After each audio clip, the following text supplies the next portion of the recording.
We're so excited to be playing under the bridge here at Stamford Bridge, Chelsea in London, and with your brilliant sound system, and to preview some of our new songs to our hardcore fans.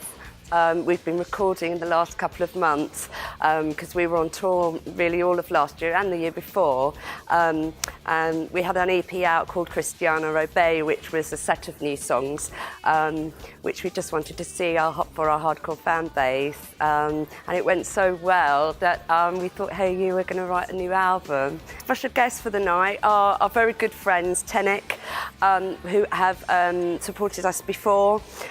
They're an amazing electronic band and very big on the underground electronic scene.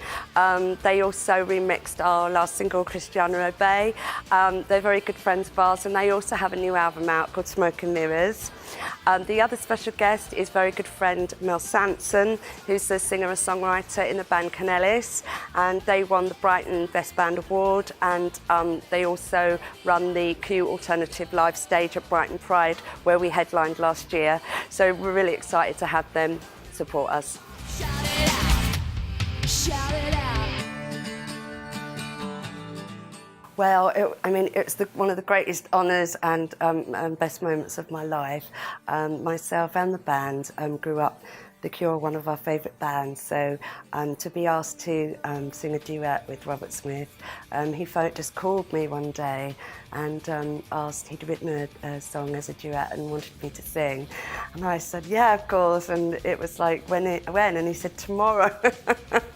So I sat on the stairs all night long waiting for that cassette to learn it for the next day, and yeah, it was a single called Just Say Yes, and it's on the Cure's Greatest Hits album, and I was, totally honoured.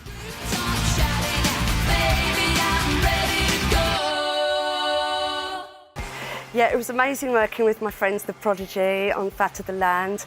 I did a duet with Keith Flint called Feel My Fire, which is a cover by a band called L7, who are a great inspiration for Riot Girl. We recorded it at Strong Room Studios with Neil McClellan, Liam Howlett, and yeah, it was just me and Keith in the vocal booth, and we're friends, so we just screamed down the microphone as we do, and yeah, it was just a really fun experience and great to work with friends.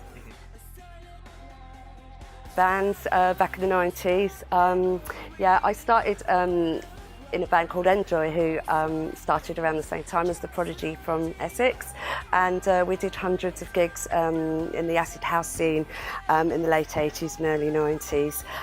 So yeah, it was a pleasure to work again with my friends.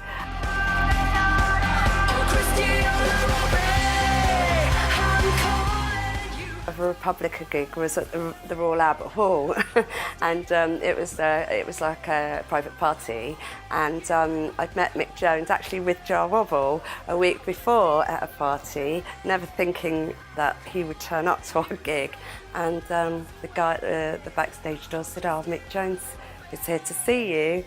Can he come in?" I'm like, "Of course he can." And we're like, "Oh, we've only got 3 songs. We'd only just formed," and yeah, so it's amazing, and he really encouraged us right from early days and supported us, and when our first album came out and made the top 3, I sent him a copy to thank him, and he wrote me a letter back with it's not this one, but it's a famous waistcoat of his that hasn't got any arms, in the famous black and white Penny Smith photographs, and it's got the pockets at the front and white mesh at the back, and he'd ironed it as well, and he just said, "I always knew you'd do it, girl, well done." So yeah, it kind of really helped early days to have people like someone like that you look up to, idols that have gone before you, that have inspired you to write your own music.